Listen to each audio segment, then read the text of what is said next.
Hello, Frank Romero here, and today is Friday, January 11th, and the 10th day of my juice fast is complete. Um, I have so much that I want to talk about, and I'll just get into it. So let's get the status update out of the way. This morning I weighed in, lost a few pounds, only a few more pounds before I'm out of the 200s, and hopefully out of the 200s for good. I don't know what my ideal weight should be. I know that when I was at my fittest, I was between 167 and 175. So I'm going to assume that probably somewhere in the 175 to 180 range is where I need to be. But I'm not going to focus on the number. I'm just going to focus on eating healthy, being active, and what the results are in the mirror. But I'll still weigh myself on a weekly basis after the fast is complete, just so that you know where I'm at.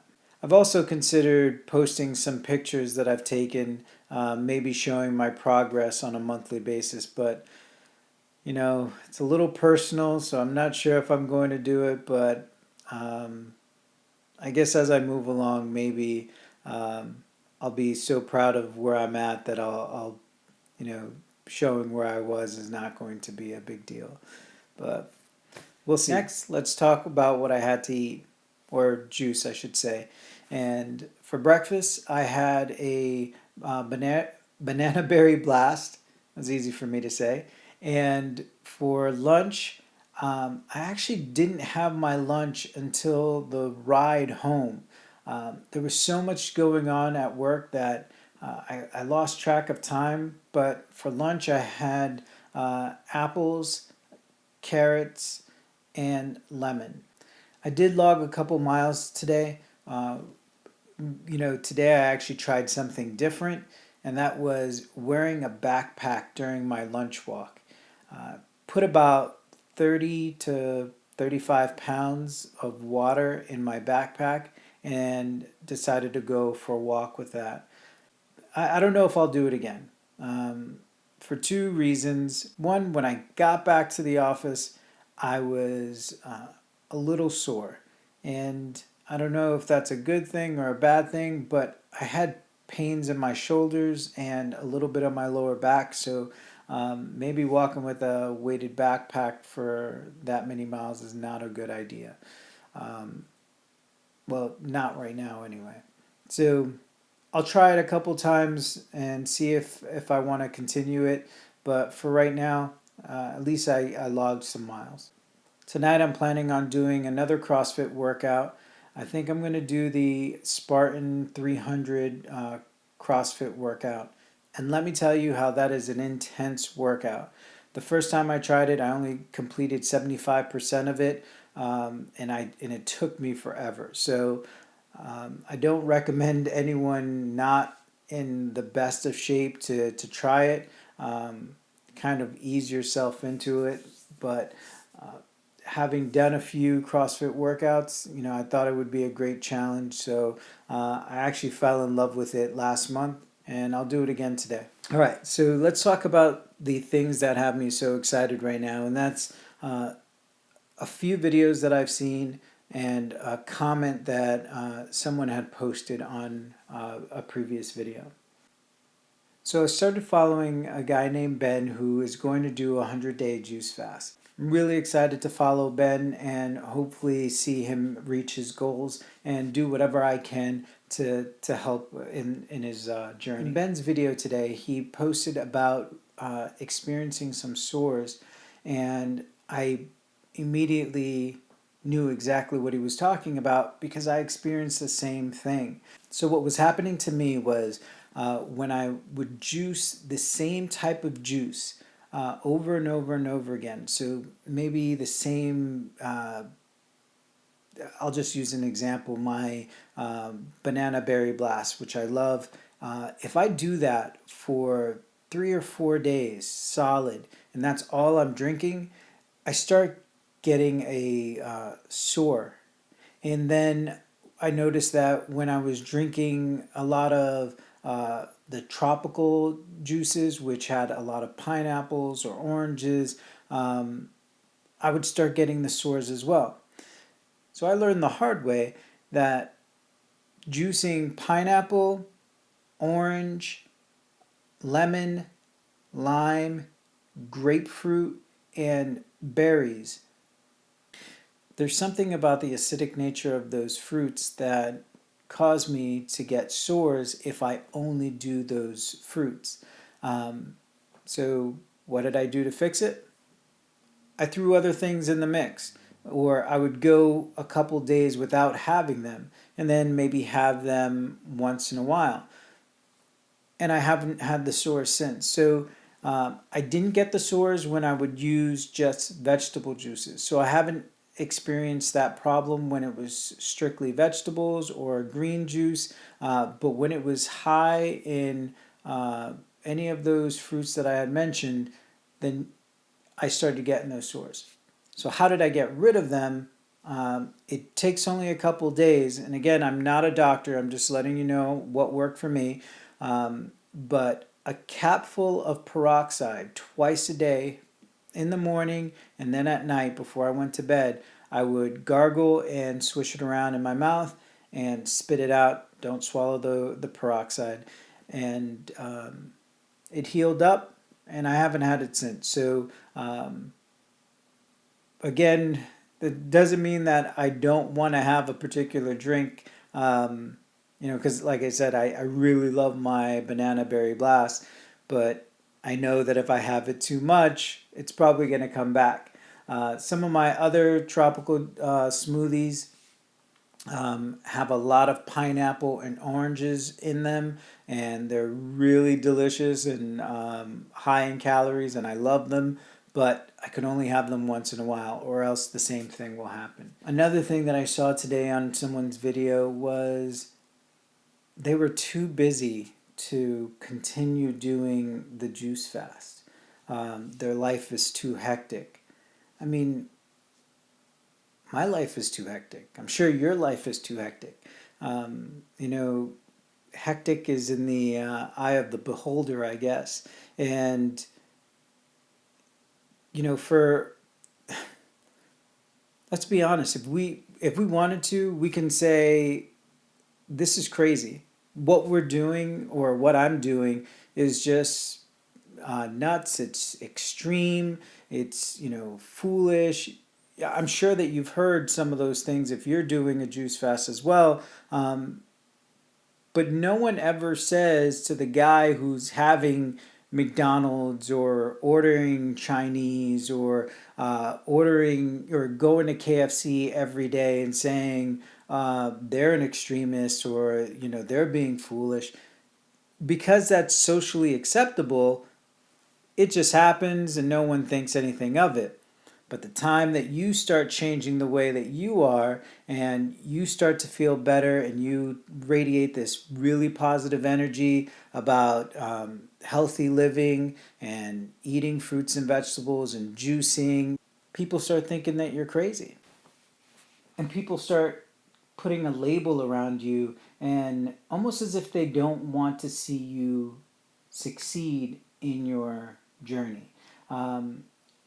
I'm very fortunate to have a great support group at home and friends and family that are supporting me, and you for watching this video definitely are motivating me and inspiring me to keep on going.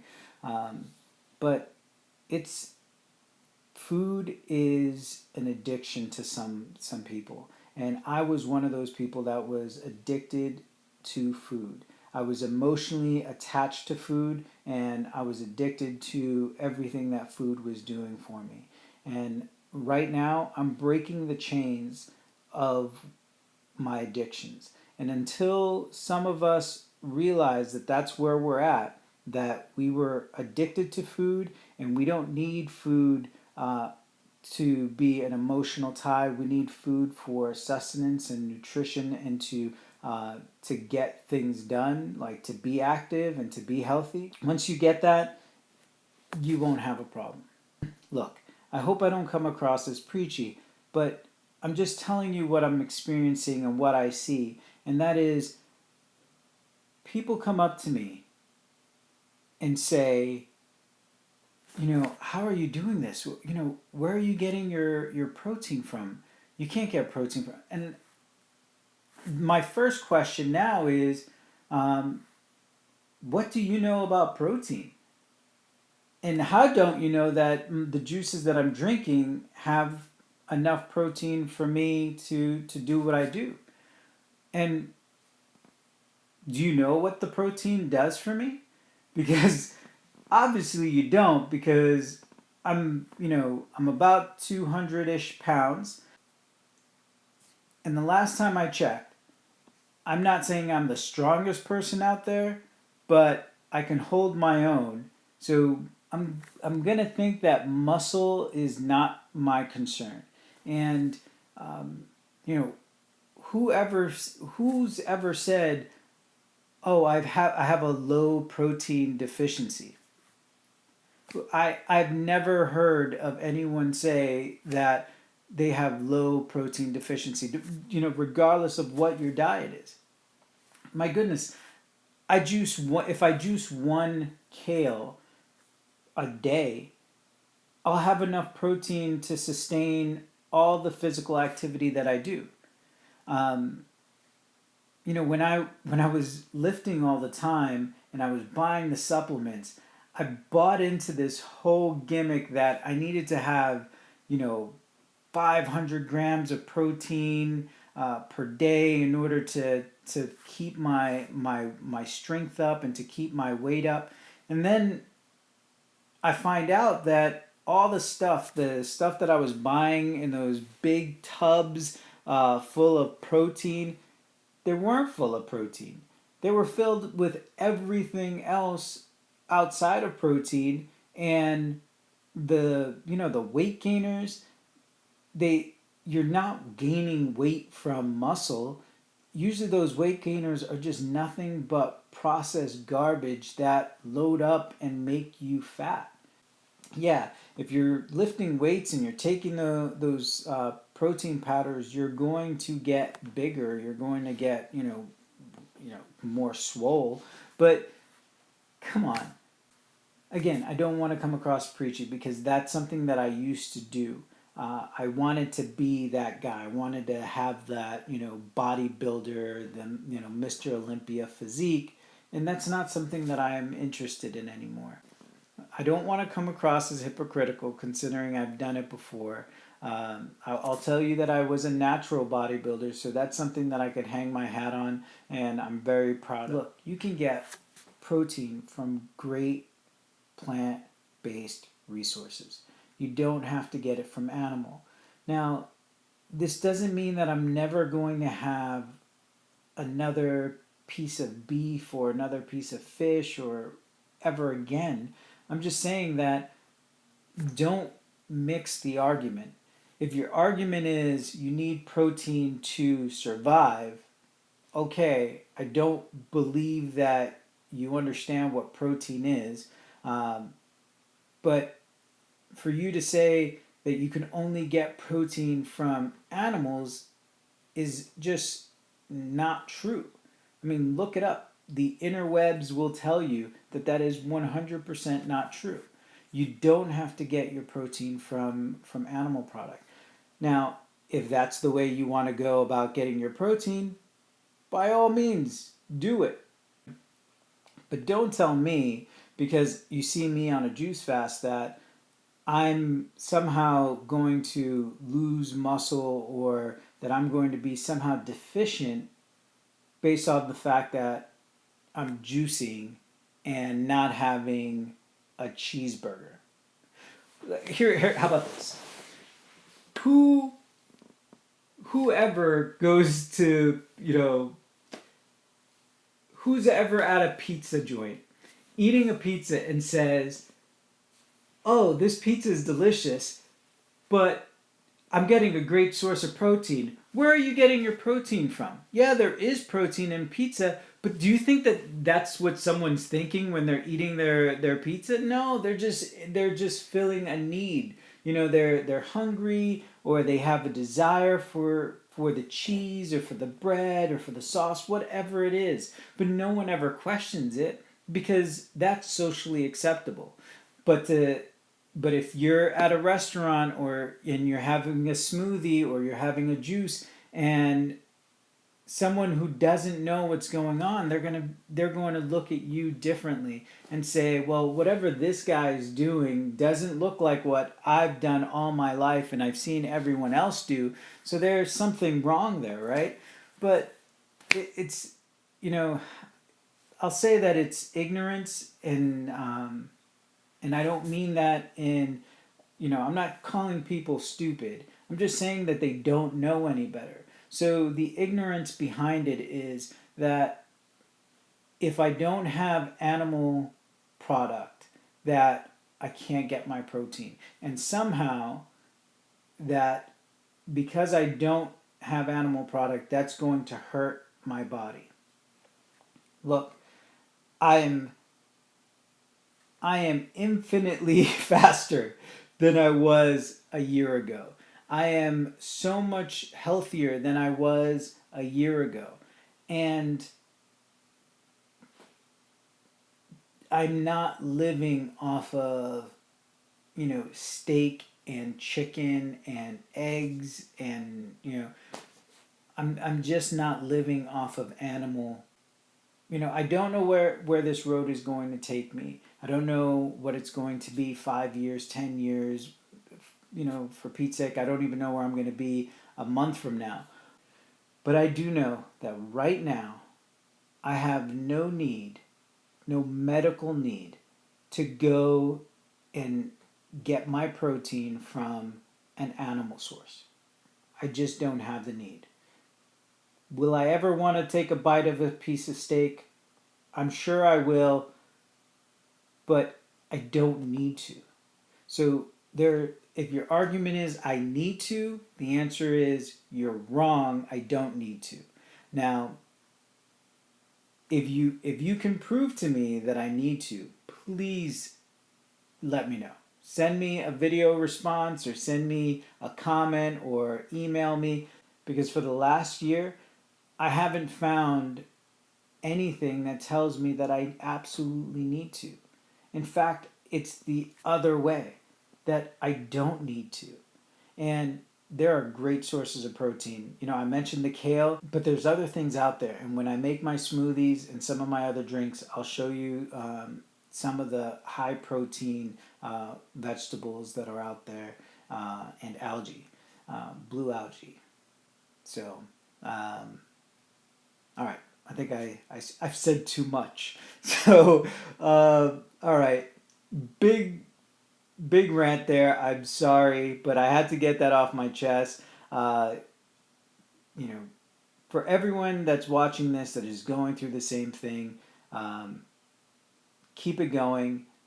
Don't listen to the naysayers, the haters. Let them have their haterade, and we will continue drinking our juice. How about that? Because all it's going to take is for them to see the results that you have and the results that I'm going through right now, for them to say, well, maybe maybe there's something to what you're doing. But even then, I'm sure that they're going to say, well, that's not sustainable. Because let me tell you what is sustainable. Having a cheeseburger and pizza every day is sustainable. Yeah, it's sustainable, but it's going to give you cardiac arrest. So, again, I'm going back down that road. So, if you're doing this, keep it going. You have my support. So I find myself following other YouTubers more than watching television. I can't even tell you the last time I watched a full program on TV. So thank you for that.